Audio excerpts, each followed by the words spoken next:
What's up, guys? I wanted to do a quick little initial review here on the new levers that I just picked up. These are the Norton Motorsports, and this is for a 2017 Yamaha YZF R3.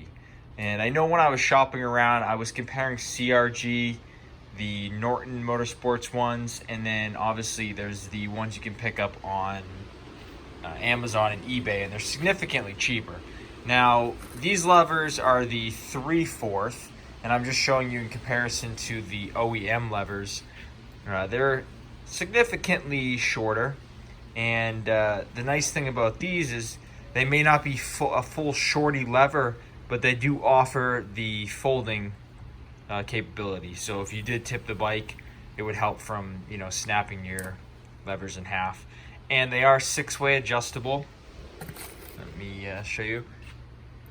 So you can just click them, and you can really tell that these levers are very high quality, even in the adjustment here. When you do, click it from each setting, it's very, very solid, and you can really get a good feel for it.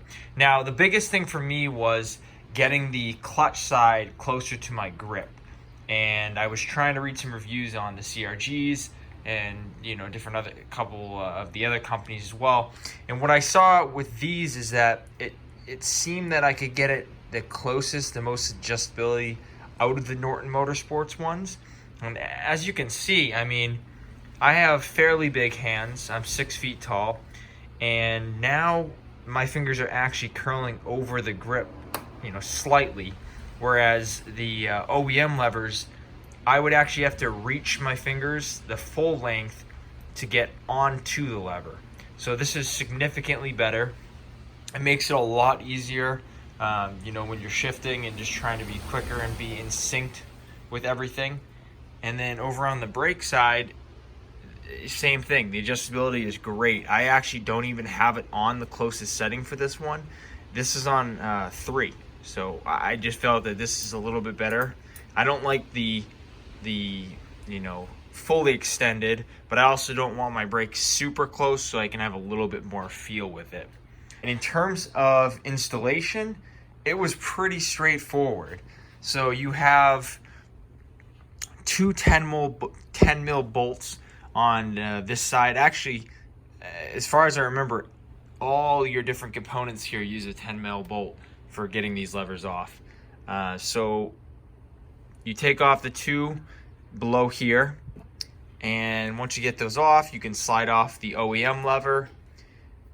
On the brake side, it's a little bit more straightforward. You don't have any clutch cable or O-rings to deal with. So once you get the OEM lever off here, definitely recommend cleaning up just the area, if there's any dust or debris. And then it's a good idea to add some wax, or not some wax, some lubricant, some grease of some sort in between here where the new clutch or the new brake leather will slide into place. And it's also a good idea to put some of the grease inside the hole where the screw is going to insert in, just to help everything move properly and to not have anything bind that it shouldn't. But I definitely recommend, once you do have it on, everything's screwed on, definitely check your bars, sweep them side to side, make sure nothing's locking, nothing feels weird. In combination with going on a test drive after, maybe just a short one through the neighborhood, it's definitely a good idea. And over here on the clutch side, it's a little bit more involved, still very easy. I will show you on the clutch side, you have the OEM O-ring, and this is the bottom side of the clutch. As you can see, there's a groove there that the O-ring sits in. Now on the the Norton Fab ones, you don't have that. The only thing you are using is you have a mechanism that sits in this hole here, and you will slide that out, and that will be used on the aftermarket levers. But the O-ring, you're not going to use that on these. And as far as I know, even the CRGs, which is a really popular one, you don't use it either. So on this side, once again, you have two bolts underneath. you undo those. I mean, you can do it in either order you want, but at the same time, you need to loosen up the clutch cable here by twisting the larger knob, and that will release it so that you can then twist the smaller portion to lengthen it.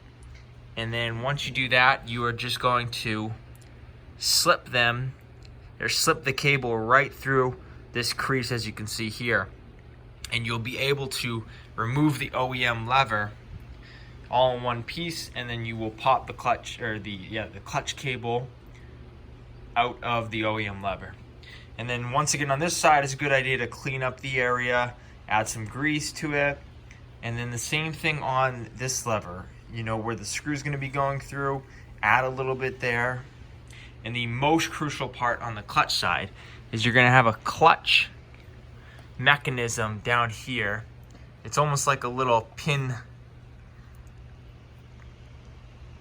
and it's very important that you make sure you don't damage that. So when you are putting the aftermarket levers in, you want to depress it so that the actual lever doesn't snap it. It's a very brittle little plastic piece, and it's not hard to depress, but it's just something you want to be aware of when you're putting the aftermarket levers in.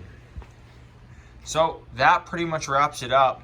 Once you reinstall it, then you're actually just going to have to insert the clutch cable once again, and then to adjust it, you should probably check your owner's manual to figure out how much free play you want. I did come across a video where he recommends adjusting it to a point where you can fit 2 credit cards in that gap there, and that's equivalent to a universal clutch free play. So I did do that, and you know, it's all set. You just tighten these bolts back up, tighten the larger one when you have the smaller one in the position that you like, and you're ready to go. And as I said, it's a good idea to take it around the neighborhood when you're done, get a feel for it.